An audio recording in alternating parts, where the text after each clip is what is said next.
하시는 분들, 그분들의 임원들이 저한테 3번 찾아왔었어요. 찾아와서 윤석열 대통령하고 좀 중재를 좀 해달라. 그래서 제가 이제 그때 묻기를 뭐라 그랬느냐. 그러면 얼마 정도를 의사 선생님들께서 허용할 수 있겠냐 했더니 1년에 500명 1년에 500명 가까이는 자기들이 수용을 하겠다. 그 제가 그 용산 쪽에다가 전달을 했어요. 사실은 1년에 500명 정도는 이 의료 대표들이 그 중재를 해달라고 한다. 그래 했더니 절대 안 된다 하더라고 거기서. 그래가지고 결국은 이게 또 사실은 선거 끝난 뒤에 뭐 의사들을 1년에 뭐 2,000명씩을 늘리든지 이렇게 하면 이제 좋았는데, 이게 이제 선거에 딱 닥쳐가지고 2,000명씩 이제 증원을 한다 이렇게 해버리니까 사실은 이번 선거가 폭망한 이유 중에 그 의료개혁 이것도 큰 역할을 한 것 같은데 어떻게 생각하세요? 그러니까 지금 의료개혁은 사실은 선거 앞두고는 해서는 안 된 일이었습니다. 왜냐하면은 의사들 같은 경우는 가장 강력한 우리 보수의 지지자들이었고, 그리고 또 목사님 그 지난 우리 광화문 혁명 때도 광화문에 가장 많이 나온 그 직업 중에 하나가 의사들입니다. 그분들이 상당히 보수 성향을 갖고 있고 자유민주주의를 지지하는 분들이거든요. 그래서 이제 이런 분들이 사실상 물론 여러 가지 뭐 검토가 있었겠습니다만 이런 분들이 우리의 우파의 지지였는데 이 사람들을 적을 돌리는 일을 했단 말입니다. 저는 사실은 선거 앞두고 절대 해서는 안 될 일을 우선 한 겁니다. 그 나는 그 아마 복지부 차관이나 이런 분들이 아마 그 우리 윤석열 대통령한테 건의를 했는 것 같은데, 저는 참 공무원들이 무책임한 게 이 정권 운명이 걸려 있는 선거를 앞두고 정말로 책임 없는 얘기를 하는 거거든요. 자기들은 뭐 차관 있을 때 뭔가 계획을 했다는 것을 명분을 남기고 싶겠지만 사실은 선거를 앞둔 대통령 안에는 대통령 앞에는 선거에 망하게 되면 정말로 정권 운명이 왔다 갔다 하는데, 그러면 정말로 신중하게 고려해야 됐거든요.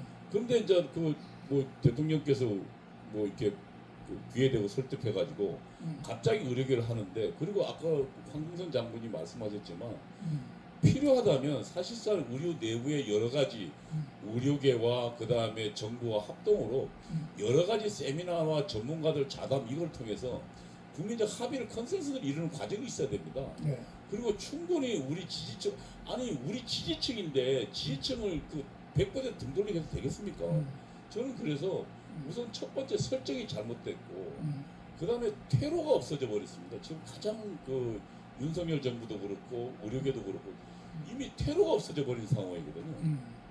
사실 어느 일정 수준 타협을 해야 되는데 퇴로가 없어 버려서 저는 참 걱정입니다. 그리고 지금 야당은 이제 지금 우리 싸움 붙이는데 자기들도 필요하다면서 안 한 거거든요. 그동안 그 뭐 안 했잖아요. 손도 안 대고 그러고 있다가 지금 아무 소리 안 하고 있다가 지금 의료 대란의 책임이 윤석열 정부에 있다면서 무능한 정부라고 공격하고 있는데 오늘 그런 소지를 준 것 같아서 되게 좀 안타깝다고 생각합니다.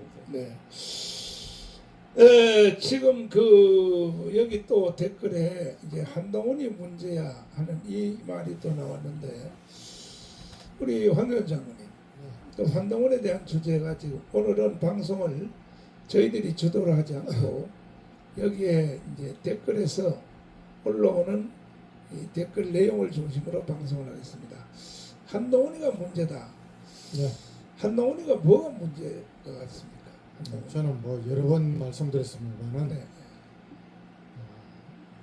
우리 자유민주주의 국가에서는 모든 것이 공산주의나 사회주의보다 다른 것은 자기가 한 일에 대해서 책임을 져야 되는 것입니다.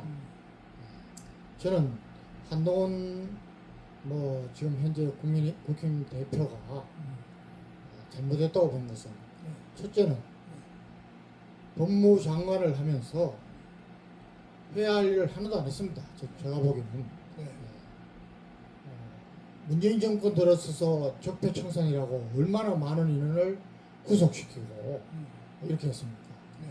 그런데 그런 것을 식상한 국민들이 정말 윤석열 대통령을 뽑아주고 그것도 간발의 차로 이겼는데 지금까지 한 게 없어요.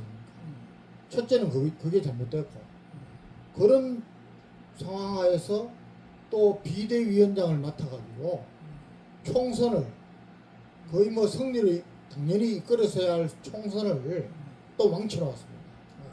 그러면 얼마나 책임이 큽니까? 저는 뭐 정말 이것은 뭐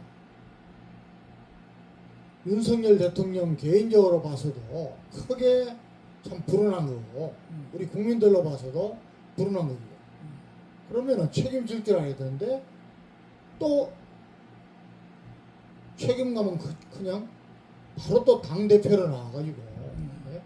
계속해서 윤석열 정부와 갈등을 빚는 이런 국힘당 자체를 집권 여당의 자세가 하나도 나오지 않고 이런 것들의 전반적인 책임 자체가 저는 한동훈 대표가 아주 잘못했다고 보고 그것은 정말 나 자신보다는 당을 위하고 또는 나라를 위하는 이런 정신이 없는 것 아니냐 그런 면에서는 저는 절대로 자격이 없다고 봅니다. 자, 이동욱 교수. 예. 한동훈 그 비대위원장이 예. 선거 기간 중에 윤석열 대통령하고 굉장히 마찰을 빚었단 말이에요. 그렇습니다. 오늘도 지금 여기 댓글에도 그런 말을 지적을 하고 있는데 지금 한동훈 그 국민의힘 정당은 예. 야당이에요, 여당이에요. 그러니까 여당인지 난 모르겠습니다. 정말로. 문재인 대통령 시절에 보면 문재인이 한 말 하면 한 말 방향을 제시하면 여당 의원들은 벌떼처럼 당대표부터가 벌떼처럼 달려들어서 정말로 지지했거든요. 그래서 여당이라는 게 사실 대통령을 만든 정당 아닙니까? 그러면은 대통령을 만든 정당은 대통령의 성공과 실패에 전적으로 책임을 지는 겁니다. 그리고 사실은 여당이라는 것은 대통령이 어떤 일을 하려면 충분히 사전 조율에 그걸 뒷받침하는 게 여당인데 지금은 한동훈은 제가 보기에는 대통령은 뭔가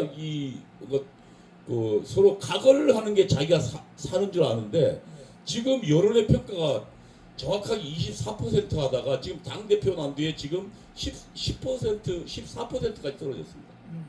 제가 보기엔 이 추세로 가면 아마 지금 한동훈이라는 존재 자체는 없어질지도 모릅니다. 왜냐하면 여당의 제일 책무는 대통령을 지키고 대통령과 함께 이 정권을 책임지는 건데 아니 사사건 건 이번에도 복지부 장관 그만두라고 아니 그거는 사실은 그 이야기는 언론에 대게 할 일이 아니라 사실은 대통령은 무릎을 맞대고 각하 이거 어떻게 둘이서 조용히 하고 합의된 이야기를 해야 되는 거지. 그거 자기 인기몰이 한다고 지금 오히려 지금 야당 목사님 이야기하신 것처럼 야당이 하는 짓 하고 있지 않습니까?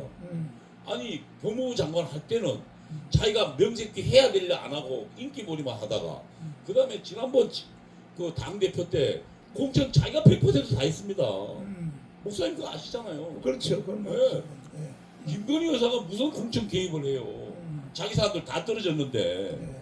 그리고는 그 뭡니까 비례대표도 자기가 전적으로 다 했어요. 당 뭡니까 사무처애들 데리고 그러면은 마땅히 책임져야죠. 그렇게 대표를 했으면은 그 책임도 안 지고 다시 나와가지고 한 일이 뭐냐면은 아니 대통령을 돕는 게 아니고 대통령을 각 세워서 이재명하고 똑같이 돼버렸습니다. 그 결과가 제가 볼 때는 지금 10% 이상 떨어졌습니다. 자, 얘기하지 말고 이동욱 교수님도 아들이 하나 있죠. 아 예. 아들이 지금 나이가 몇 살이에요? 33입니다. 33? 예. 아니 난 29인 줄 알았는데. 아이고 아닙니다. 근데 33인데 지금 어떻게 집 나가서 자유롭게 살고 있습니다. 애인 있어 없어요? 결혼 어떻게 돼? 결혼 뭐 아직 안 했죠. 아직 안 했어요? 네, 결혼할 생각도 아직 없는 거예요. 자 그러면 왜 나는 그 27살 때 결혼했는데 왜 결혼을 이렇게 30살 넘어서도 안 할까? 일단 여기서 여론조사부터 한번 해봅시다. 여기 보니까 집값이 너무 비싸요 하는 이게 나왔으니까 여론조사를 먼저 한번 하고 지나가겠습니다. 청년들이 결혼하지 않는 이유 중에 1번이 집이 없어서가 1번입니다. 1번. 두 번째는 뭐냐? 직장이 없어서, 올바른 직장이 없어서, 알바 말고 직장이 없어서 그 2번입니다.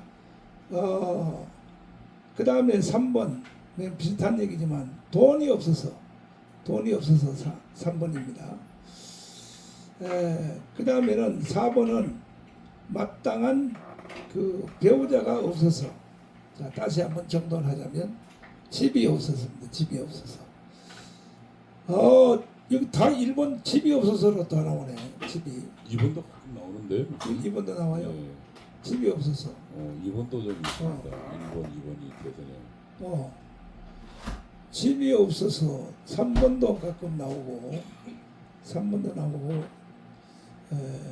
2번도 나오고 4번도 나오고 쭉 나오는데 이게 결혼 문제가 이게 보통 문제가 아니에요. 내가 볼 때 결혼을 안 하면 일단은 저출산 일어나지 않습니까? 그렇죠. 한동현 장군님 예, 결혼 안 하는데 뭐 애가 어디서 나옵니까? 맞습니다. 어. 그래서 그 이거 법이 안 나와. 지금 벌써 알지? 가장 인구 소멸 국가 중에 우리가 제일 선두에 서 있습니다. 이건 뭐 많은 학자들이 이미 말을 했습니다. 네. 이대로 치면 도저히 내가 감당 못하겠다 이거죠. 그래서 이런 것들은 국가가 참 시스템을 갖춰주면 됩니다. 집 문제 하나만 좀 말씀드리면은 뭐 제 아이들이 다 미국 있으니까 미국은 일단 그 집을 사는데 우리처럼 뭐 이렇게 부모의 도움을 받고 이런 것 뭐 물론 재벌들 뭐 일부는 그렇겠지만 중산층을 볼 때는 그런 게 거의 없습니다. 우선 직장을 가지고 철저하게 그 은행에서 금융권에서 너는 수입이 얼마니까 너는 얼마 정도의 지금 집을 살 수 있다. 그래서 은행에서 대출을 이렇게 해주고 그걸 평생 갚아나가는 이런 시스템이거든요. 네. 우리는 그런 그 면에서는 전혀 또 그런 게 안 돼 있잖아요. 그래서 이런 거는 정말 그 우리 국회가 할 일이 참 많습니다. 이동 교수님. 예. 여기 이제 제일 먼저 이제 집이 그렇고 직장도 그렇고 돈이 있어야 뭐 결혼하지 뭐 이런 등등 얘기가 쭉 나오는데 결국은 이제 집이 1번인데 집 때문에 결혼 안 한다, 결혼 못 한다, 또 아이를 아이를 키울 만한 그런 환경이 못 된다. 그것도 역시 뭐 집이 없으니까 아이를 못 키우겠죠. 이러한 이제 문제들이 쭉 등장을 했는데 정부가 사실은 이번에 우리 4월 7일 총선할 때 예. 우리 자유통일당 정책 중에 그 황장수 소장님이 가지고 온 그 정책 있잖아요. 네, 반값. 예. 네, 반값 원가 주택. 예, 원가 주택. 네, 원가 주택. 그 지금 현재 있는 전세금만 내면은 그렇죠. 청년에 한해서. 네, 예. 내면은 34평 아파트를 서울 시내에 그린벨트 해제하고 그 다음에 공유지 있잖아요. 예, 맞. 그 지금 노는 땅 이런 것을 이제 개발해서 예를 들면 파출소 같은 거, 파출소는 거의 다 1층이잖아요. 근데 파출소 같은 데다가 막 12층을 이제 짓는다든지 또 이렇게 뭐 등등 이렇게 하면은 전 국민에게 아파트를 34평짜리를 다 줄 수 있다 하는 기발한 그 정책을 사실 그 방송도 하고 했는데 정부가 이번 정부는 보니까 이게 국민들의 그 요구사항을 잘 모르는 것 같아요. 내가 보니까 맞습니다. 과거에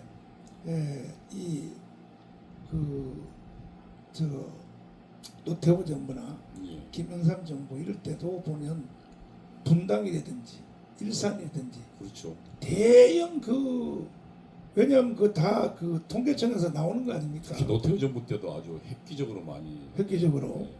근데 이 정부는 보면 이 장차관들이 먹고 노는 것 같아. 어떻게 생각해? 목사님 그 장차관들은 제가 볼 때는 이 정권의 운명과 책임이 없는 사람입니다. 사실은 이번 선거를 앞두고 저도 여러 가지 건의를 했습니다만 청년층에 대한 것이 가장 중요했거든요. 왜냐하면 윤석열 대통령이 지난번 문재인이 하도 이 집값을 올리고 그 여러 가지 일자리를 죽이는 바람에 청년들이 문재인 대통령한테 돌아섰다고 문재인한테. 그래서 민주당이 돌아섰거든요. 그래서 상당수가 그 윤석열 대통령 찍었습니다. 그러면 이번 선거 앞두고 청년층을 어떻게 우리 편으로 올릴 것이냐는 굉장히 중요한 문제였거든요. 그리고 목사님 이야기한 집값 문제는 굉장히 중요한 문제도 20대, 30대, 40대 초반까지요. 그리고 반값 아파트라지 이건 굉장히 좋은 공약이거든요. 근데 사실은 공무원들은 그런 파격적인 생각을 못 합니다. 공무원들은 항상 뭔가 좀 그 책임 안 지는 자세가 있기 때문에. 그러나 사실 이거는 그 정권 자체의 운명을 파격적으로 했어야 됩니다. 그리고 반값 아파트뿐만 아니라 특히 청년들에 관해서는 적어도 애를 낳을 수 있는 조건을 만들어 주겠다라고 하면서 매일 청년층을 향한 공약이 있어야 되거든요. 근데 그걸 못한 겁니다. 그리고 목사님 이야기한 그 반값 아파트 공약도 한번 검토를 해봤어야죠. 아니요.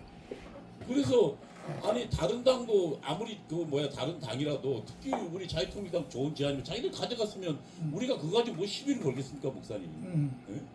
근데 그런 뭐랄까 그 선거를 앞두고 획기적이고 그러니까 정말 전격적이면서도 여기에 승부를 건다는 자세가 없어서 그러니까 사실은 뭐 한 게 없잖아요.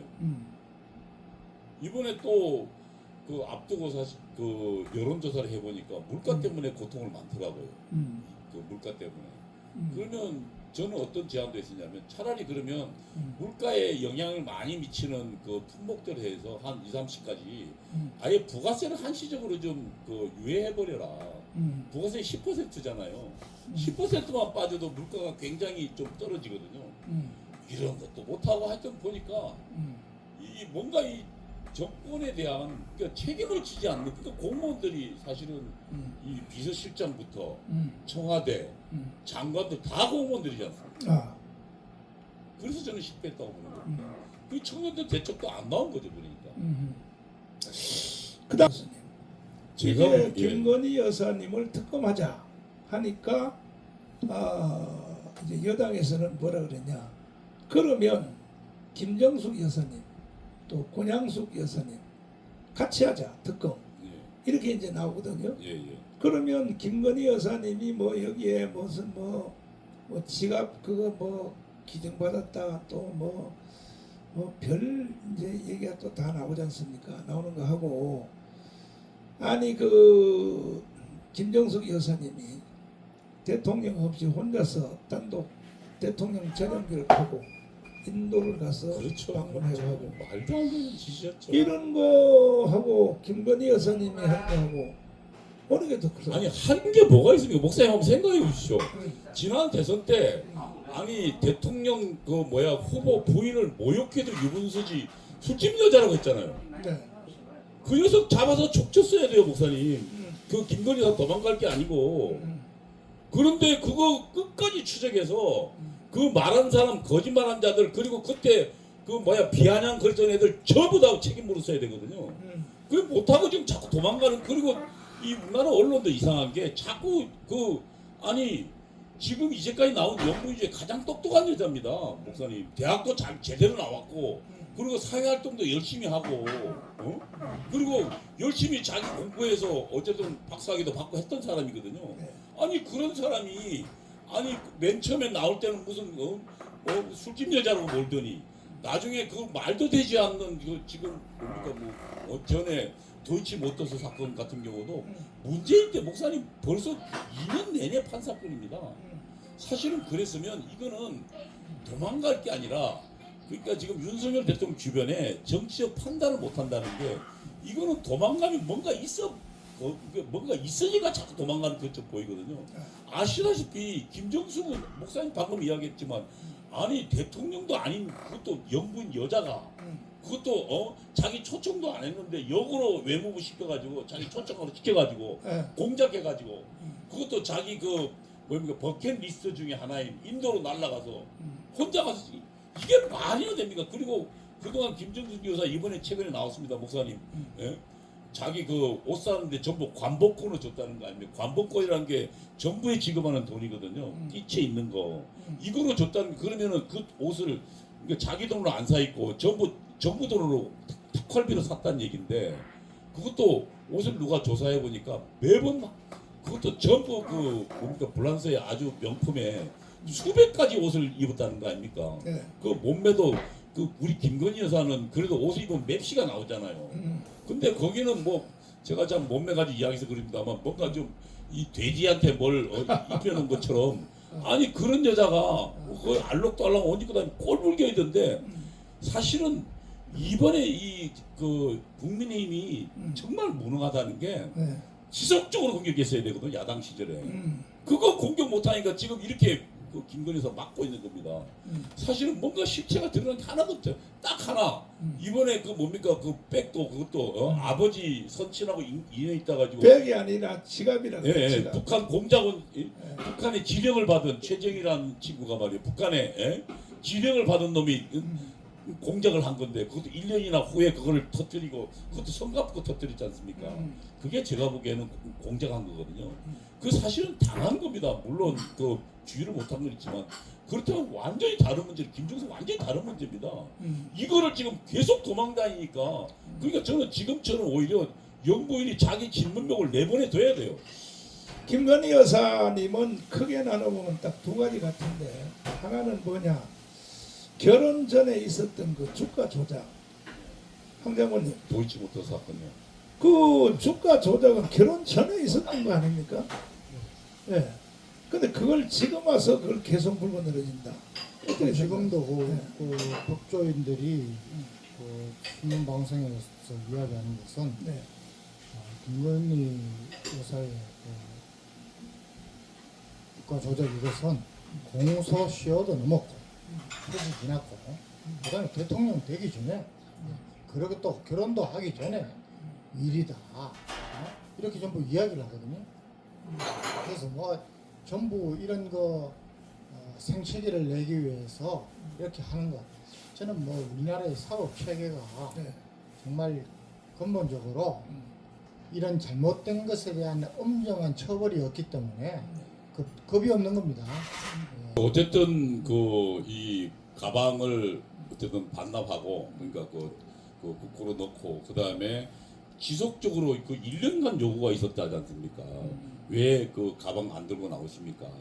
그럼에도 불구하고 이제 안 한 건데, 아, 제가 보기에는 최정희라는 사람은, 목사님 몇 번 제가 말씀드렸습니다만, 북한의 조선노동당 통일전선부에 이게 부위원장이면, 사실은 북한은 전부 그러니까 붙자 달린 애들이 실세거든요. 부위원장이면 직위가 어느냐면 이 북한의 최고인민회의, 그러니까 우리 국회 같은 거예요. 거기 주석단에 앉아 있는 자입니다. 한번 뒤에 보세요. 저 뒤에요. 예, 그 뒤에 쭉 내려보세요. 주석단에 앉아 있거든. 예, 그 밑에. 이 지금 잠깐만, 최정희가 만난 사람이 누구냐면 여기 한번 띄워보십시오. 그 지금 가운데에 서 있는 사람이 최정희고요. 왼쪽이 맹경일입니다. 누굽니까? 이게 지금 그 통일전선부라는 게 뭐냐면 북한에서 대남 공작을 총지휘하는 부서거든요. 한국으로 말하면 국정원과 같은 거. 그렇죠. 국정원의 최고 책임자입니다. 저 맹경일이. 그리고 그 위상이 어느 정도 한번 보세요. 그 다음 한번 봐보세요. 그 뒤에. 예, 저기에 보면 제가 동그라미 해놓은 오른쪽 끝에 저게 지금 최고인민의 주석단입니다. 주석단. 그러니까 지금 서열 5위 안에 든다는 겁니다. 그러니까 지금 어마어마한 인물을 이 친구가 5번이나 북한 가서 만납니다. 목사님, 그러면 5번 만났으면 이 사람이 놀러 갔겠습니까? 그러니까 저 사람은 지금 북한 가서 북한의 대남 공작, 그러니까 우리말로 하면 국정원 최고위자를 만나서 지령받은 겁니다. 그리고 이 사람이 내려와서 뭘 만났냐면 그 다음에 한번 보세요. 여기가 지금 4.27 연구원이라는 데인데요. 이게 뭐냐면은 1심의 간첩단 사건들 있잖아요. 네. 그 사람들이 모여 있는 데입니다. 여기랑 지금 책도 내고 했어요. 무슨 이야기냐면, 그러면 여기랑 지속적으로 만났는데 저 가운데 1번 순한 놈이 한충공이라고 한국 진보연대라고요. 네. 우리나라 좌파의 총연합체입니다. 거기 대표입니다. 그러니까 사실은 우리나라 주사파의 최고 대빵이죠. 그다음에 그 옆에 있는 그 지금 통역당 출신인데 전향 안 한 친구예요. 그다음에 그 뒤에 한번 보세요. 4번 절차 저 뒤에 조그마한 예. 저 친구가 이정근의 친구입니다. 그러니까 저 친구가 그 누굽니까 그 1심의 간첩단에 직접 연루됐던 친구고 네. 그 다음에 6번 보세요. 저기 1심의 간첩단 연루됐던 친구입니다. 아, 손정목이라고. 그 다음에 앞에 3번 여기는 심재일이라고 그 이정이라고 왜 그 통진당의 그렇죠. 예, 그 대표하던 그 대표. 여자 있잖아요. 그렇지. 그 걔 남편입니다. 아하. 쟤는 지난번에 이야. 북한에서 우리 그 음식점에서 우리 그 유경 식당입니까? 이 사람들 한국에 왔잖아요. 맞아요. 그 사람을 만나서 북한 다시 돌아가라고 주장했던 놈입니다. 그러니까 저런 놈들을 지금 누가 만났냐? 최정희가 만났습니다. 이야. 그러면 최정희가 쟤들을 만났다는 얘기예요. 그러면은 북한에서 만난 거는 대남 공작 총책임자를 만났고, 그 다음에 남한에 와서는 간첩들 만났으면 간첩들 만나서 자기가 쎄쎄쎄하고 놀았겠습니까? 저기 그 몰래 그 지령을 했지 않겠습니까? 맹경일이가 그 지령을 쟤들에게 전달한 겁니다. 그리고 직접 자기가 그 김건희 여사한테 접근해서 자기가 고향이 갔거든요. 그리고 김건희 여사의 아버지와 같은 두 분 선친이 같은 교양이니까 아버지랑 같은 고향이라니까 김건희 여사는 또 제가 보기에는 중학교 때인가 아버지가 돌아가셨더라고요. 그러니까 아버지를 가장 그리울 나이에 아버지가 돌아가셨어요. 맞아, 그러니까 맞아. 아버지에 대한 그리움이 있는 사람입니다. 그러니까 아버지를 끈으로 들어오니까 나름대로 무방비가 된 거죠. 아버지가 없는 공간이 크기는 큰 거죠. 그렇죠. 그래서 제가 얘기를 들어보니까 그 소녀 시절에 아버지를 잃은 그 여자들은 아버지에 대한 그리움이 있답니다. 근데 이 최정희란 그 놈이 북한의 지령을 받고 김건희 여사한테 접근한 겁니다. 내가 아버지랑 친하다. 그러니까 그 아버지랑 고향 또 분이 친하다 하니까 자기도 또 선친과 두 분 선친이 아버지랑 아주 한 동네 친했다. 네. 라고 하니까 얼마나 그 고맙고 뭡니까 보고 싶겠습니까? 그래서 만나준 거예요. 그리고는 그걸 이용해서 그 백 하나 선물에다 전해주니까 근데 김건희 여사가 마침 그 백을 사용도 안 하고 백도 아니래 지갑이래. 네, 지갑 네. 조그마한 거요. 네. 그것도 최재형이가 그 서울의 소리한테 돈 받아가지고 했잖아요. 그러니까 이 공작이 완전히 그냥 그 방송하고 짠 거거든요. 그래서 김건희 여사가 그 백을 다는 순간 이 선물 고가의 선물로 받아가니까 뭘 하려고요. 그리고 제가 알기에는 그것이 시간이 지나서 선거 앞두고 지금 공작한 거거든요. 그러니까 탄핵 공작을 북한의 지령을 받은 최정희가 직접 한 거예요. 그래서 이거는 그냥 단순히 무슨 몰카 공작 차원이 아니고 대통령 탄핵 공작을 북한의 공작원이 한 거다. 근데 그 지금 최재형이가 그 사실은 그 윤석열 대통령 되기 전에 그 일어난 일이지만은 그 전에 내가 4년 전에 그 광화문 운동을 할 때 그때 이 최재형이란 사람이 최영 목사가 나타나서 그렇죠. 내 욕을 바가지로 하는 거야. 그렇죠. 그렇죠. 아 이거는 뭐 김건희 여사님 대통령 되기도 전이고 전이죠. 한참 전이죠. 예, 예, 지금 전이죠. 이제 대통령 된 지 2년 반 됐잖아요. 예, 예, 예. 그 우리는 광화문 운동한 지 지금 2019년도고요. 6년 됐잖아요. 6년. 예, 예. 그 전에 그때부터 아니 어느 날 나는 일면식도 없는 최재형이라는 사람이 내 욕을 바가지로 하는 거야. 그 바가지로 하는 그 내용이 뭐냐? 이거 한번 잠깐 들어보시면 이런 주제로 나를 욕을 해요. 그러니까 이 최재형은 이미 그때부터 북한에 포섭된 간첩이라고 2012년도부터 북한이 드나들었습니다. 간첩이라고 나는 합리적 의심을 하는데 왜 그러냐면은 아니 왜 광화문운동하는 나를 같은 목사끼리 왜 나를 이렇게 욕을 하냐 이거지. 그거 한번 잠깐 들어봐 주세요. 문재인 너 자식 그런 것처럼 정광훈 너 이 자식 이렇게 해도 됩니다. 아니 그 문재인 대통령한테 문재인 너 이 자식 그랬잖아요. 정광훈 너 이 자식 정신 차려라 이 자식아. 목사님 똑바로 해. 일단은 제가 볼 때는 이 제정신이 아닙니다. 이 사람은 어떤 역사관을 갖고 있었죠. 그래서 광화문 광장을 이승만 광장으로 명명한다는 것에 대해서 제가 제일 분노하고 있습니다. 이승만 광장으로 명명한다는 것은 다른 말로 뭡니까? 광주 항쟁, 광주 금남로를 전두환 광장으로 명명하겠다는 거하고 똑같은 거 아닙니까? 이런 엉터리 역사관을 가지고 나불거리고 있으니까 이쁜 목회자서 민망하기도 하고 문재인 대통령이 물론 나도 진보의 입장으로서 이 정도면 정치를 잘 하는 겁니다.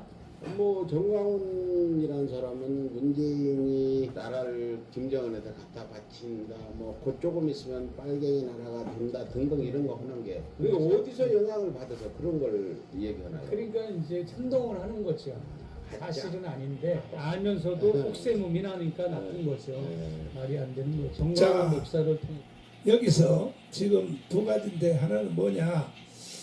내가 이제 이 문재인에 대해서 욕을 세게 했거든요. 문재인 이 자식, 또 이 자식뿐이 아니라 문재인 너는 간첩이야 이 자식아.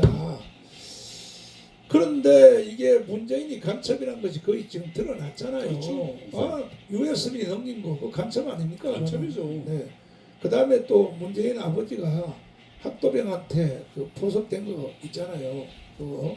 이게 다 문재인은 간첩이라는 게 아니, 거의. 그것뿐만 아니라 목사님 문재인이 한 것 자체가 다 간첩입니다. 아니 그 유엔에 가서 종전선언 하자고 전 세계에 대고 북한 대변인 노릇했잖아요. 네. 오죽했으면 블룸버그 통신이 문재인들어 일국의 대통령들어 김정은 대변인 같다고 이야기했겠습니까? 그 다음에 이제 두 번째는 뭐냐면 내가 이승만 광화문 광장을 이승만 광장으로 오늘부터 명령한다. 네. 이 말을 가지고 목사란 놈이 목사가 된 놈은 첫째는 하나님의 은혜로 목사가 된 것이고 두 번째는 대한민국에 있는 목사들은 이승만 때문에 목사된 거거든요. 근데 이승만의 광장을 내가 이승만 광장을 선포한다고 하는 거 가지고 하도현 장군 이걸 가지고 입에 거품을 물고 말이요 나를 욕을 해요. 그러니까 뭐, 네. 저 친구가 네. 목사님 보고 뭐 네. 저 역사를 모른다. 네, 역사를 모른다. 이승만과 박정희를 네. 저렇게 평가한 것은 네. 정말 좀 뭐 아유 네. 말도 안 나옵니다. 저는 저 네. 우리 그 외교부가 네. 저런 사람 저런 친구는 네. 미국 시민권 장관인데 음. 미국에서 추방하도록 음. 해야 됩니다. 그 최근에 네. 그 제가 보면 음. 최지영이가 김정은한테 표현한 게 있습니다. 글을 자기가 글을 쓴 거예요. 음. 숭고한 위민 헌신의 정신을 천품으로 지니신 총비서님. 이게 최지영이라는 사람이 김정은의 한 소리입니다. 그리고 뭐라고 했냐면은 미제를 이 땅에서 쫓아내고 분열을 끝장내는 것이다. 그리운 따뜻한 북녘 하늘아 우리 바라만 봐도 행복하여라. 이게 간첩 아니고 뭡니까 목사님? 네? 김정은을 뭐 어떤 뭐 위민 헌신의 위대한 천품을 지니신 분이고 북한은 바라만 봐도 행복하답니다. 저 녀석이 왜 북한에 안 있고 남한에 왔는지 모르겠네요. 네? 어느 정치 세력이든지 그 명절이 되면 사실은 그 한 달 전부터 그 부정도 그렇고 주석도 그렇고 그 밥상머리의 대화 그 주도권을 서로 잡으려고 이 정치 세력들이 뭐 굉장히 이제 그 투쟁을 하고 하는데 이번에는 내가 보니까 이 그 야당들이 이재명 더불어민주당을 비롯하여 그 또 조국정당 등등 해서 이 밥상머리의 대화의 주도권을 김건희를 가지고 아예 매장을 시키려고 예, 예. 이렇게 이 공작을 했지 않느냐 이런 생각이 들어요. 어떻게 생각하십니까? 이 김건희 여사 건도 저렇게 도망 다니다가 보니까 지금 몰린 거거든요. 그 김건희 여사에 대한 그 팩트가 거짓말도 많았지 않습니까? 그런 거짓말에 대해 공격으로 못 나서니까 지금 계속 밀리고 있는 거고 사실은 너무 수세적이에요. 그리고 이제 지금 그동안 문재인 수사를 못 하고 있으니까 그리고 아니 김정숙 그 어마어마하게 많은 것들을 사실은 지금 제대로 내용만 폭로되면 국민들이 이번 추석 때는 김정수 것 가지고 이야기했어야 되거든요. 근데 지금 역으로 지금 당하고 있단 말입니다. 저는 그래서 그 최고의 공격이 최고의 수비인데 왜 추석 그 이슈가 왜 중요하냐면 이 어쨌든 추석이란 명절을 앞두고 각 지에 흩어진 사람 모이잖아요. 그럼 거기서 이야기되면 그 내용이 전국적으로 퍼지고 증폭되거든요. 그런 면에서 사실 참 김건희 사건에 대해서는 참 대처 못한다. 그리고 이 정무 감각이 없는 겁니다. 우리 공격 소재를 충분히 만들었는데 그리고 아니 당 대표라는 자가 최상병 특검 뭐 받자고 해서 쟤들 이슈로 가버린 거거든요. 이재명 이슈에 딸려갔잖아요. 그리고 당 대표뿐만 아니라 당의 몇몇 사람들은 또 우리 보건복지부 장관 차관 목 잘라야 된다부터 그러니까 우리 이슈를 안 하고 쟤들 이슈에 자꾸 우리가 수세적으로 임했거든요. 그런 측면에 보면은 이번에 밥상머리의 추석 이슈에 대해서는 실패한 것 같아요. 할 일을 다 했는데 용돈 10만 원도 안 준다. 지금 이렇게 지금 여기 하소연하는 어르신이 지금 여기 들어왔거든요. 이거 솔직한 말씀인 것 같아요. 그래서 제가 여러분들에게 드리고 싶은 말씀도 과거에도 드린 말씀은 절대요. 돌아가실 때까지는 절대로 자식들한테 돈 물어주면 안 돼요. 아니 내가 그렇게 말해도 그 그 며느리한테 속아가지고 뭐 어머니 여기다가 저 은행에 융자하는데 뭐 도장 하나만 찍어주세요. 절대 속으면 안 된다니까요. 제 1번 사기꾼이 누구냐? 며느리. 그러니까 여러분 절대 그렇게 하면 안 된다니까요. 그래서 내가 이미 벌써 피해본 사람들을 이걸 해결하려고 내가 지금 1000만 조직을 하고 있는 겁니다. 1000만 조직이 딱 되면은 일단은 1000만 조직이 되면은 우리가 국민연금 만들 수 있어요. 자식들이 10만 원 안 줘도 괜찮아. 우리가 100만 원씩 줄 수 있어요. 그래서 이런 거대한 뜻에서 우리가 진행하는 거니까 그렇게 이해를 해주시면 감사를 드리고 이 모든 문제 전체 문제가 해결할 길은 뭐냐? 10월 3일 날 1000만 조직입니다. 1000만 조직되면 모든 것이 다 해결됩니다. 전체가 다 해결될 수밖에 없습니다. 개인, 가정, 다시 말해서 지금 이 세계적으로 나타난 현상이 뭐냐면 1917년도에 볼셰비키 혁명, 공산주의 혁명이죠. 그 다음에 이제 공산주의와 자유민주주의의 중간 사이가 사회주의죠. 뭐 캐나다가 일부 거기에 속하고 불란서도 약간 사회주의적인 성격이 좀 강합니다. 세계 제도는 딱 세 개로 나눠져 있어요. 공산주의, 그 다음에 사회주의. 사회주의는 좀 색깔이 어느 쪽이 더 강한가에 따라서 좀 다릅니다만은 완전 사회주의가 있고, 그 다음에 이제 공산주의 있고 사회주의 있고, 그 다음에 자유민주주의 있습니다. 있는데 지금 우리가 하는 10월 혁명은 10월 3일 혁명은 이것은 제4의 혁명이다. 제4의 혁명 뭐냐? 공산주의와 사회주의와 자유민주주의를 다 합친 것. 다 합친 것 중에 가장 좋은 장점을 가지고 다 밀어제낄 수 있는 최고의 새로운 대안을 인류 앞에 제시하려고 그래요. 그것이 뭐냐?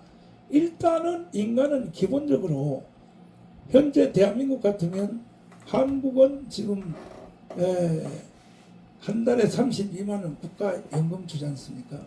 32만 원 가지고 살 수 없잖아요. 그런데 우리가 국가가 달라는 게 아니고 우리가 여기서 돈을 만들어서 1000만 명이 우리가 여기에 이제 너라 TV에 쇼핑몰에 들어와서 공동 구매를 하면은 똑같은 금액, 똑같은 것 중에서 여기서 사면 그 돈의 혜택이 여러분들에게 돌아간다는 거죠. 한 달에 100만 원씩 줄 수 있다. 이것은 인류 역사상에 새로운 제도를 우리가 제시하는 것이다. 이렇게 생각하시고 또 다른 문제는 또 다음 시간에 말씀을 드리겠습니다. 교회 땅 문제는 궁금해요. 이 방송 잘 안 들어오시는가 보다. 우리 교회 땅은 사실은 그 재개발이 뺏어갔는데 일단 그들이 그 돈 84억을 돌려주지 않으면 돌려주지 않겠다 해서 일단은 여러분들이 헌금을 정말로 눈물 나도록 헌금을 해서 그다음 일부는 돈을 빌리고 해가지고 이제 공탁을 걸었습니다. 공탁 걸었기 때문에 교회 땅은 이제 뺏길 것이 없습니다. 그렇게 아시면 되고 또 뭐 궁금한 거 있으면 또 이렇게 쭉 이제 말씀해 주시죠. 이제 시간이 다 돼서 여러분들이 궁금한 거 있으면 제가 다 설명을 해드릴 테니까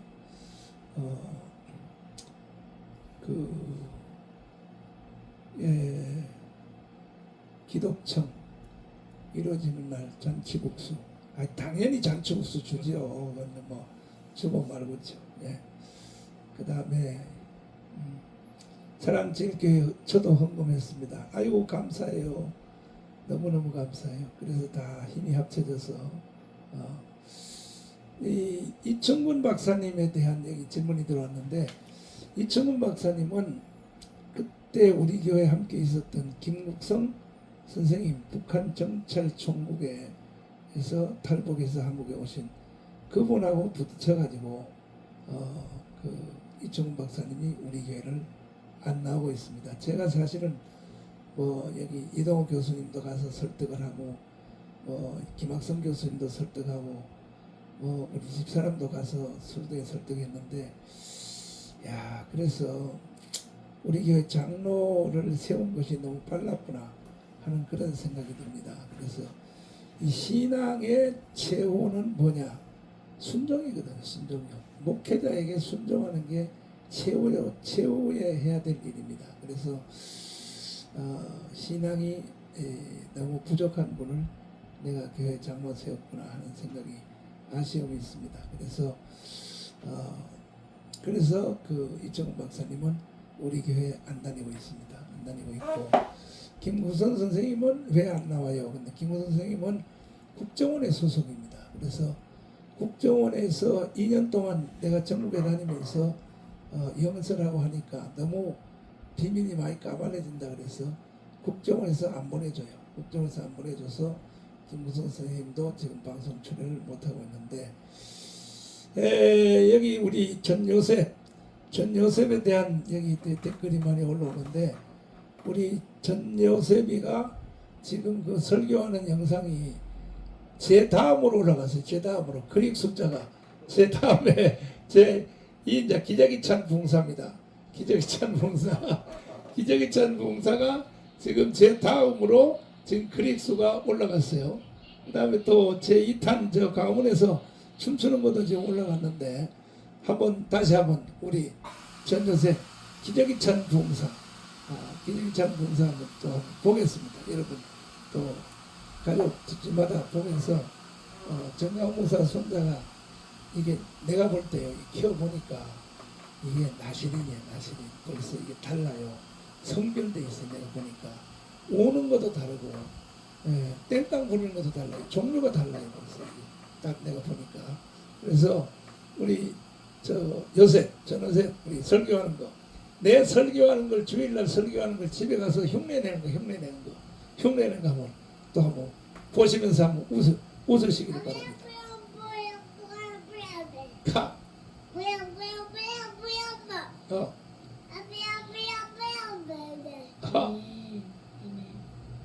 아멘.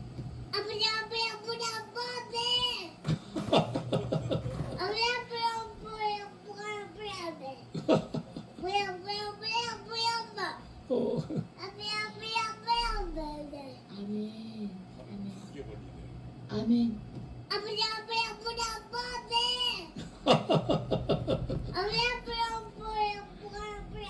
그러니까 애들한테 뭐를 보여주느냐가 저렇게 중요해요.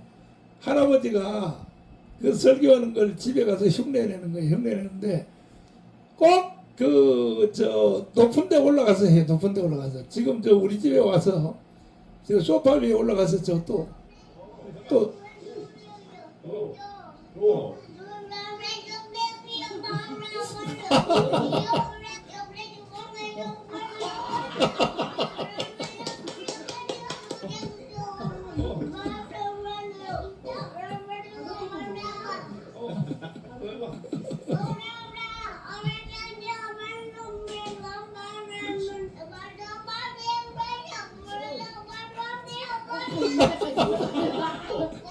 엄마가 양매니가 또 저걸 보고 해석을 해요. 뭐냐면 손을 내밀면서 막 뭐라고 소리를 몰면요 회개하라 그런다. 회개하라 그런다고.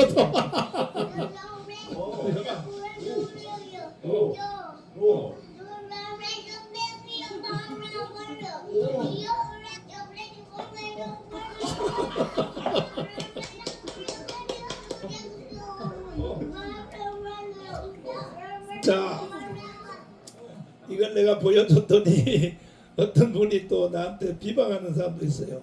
정가훈 목사님 우상숭배 그만하세요. 또 그런데 그 우상숭배가 아니고 예, 어린 애들을 통하여 기쁨을 얻고자 하는 것입니다.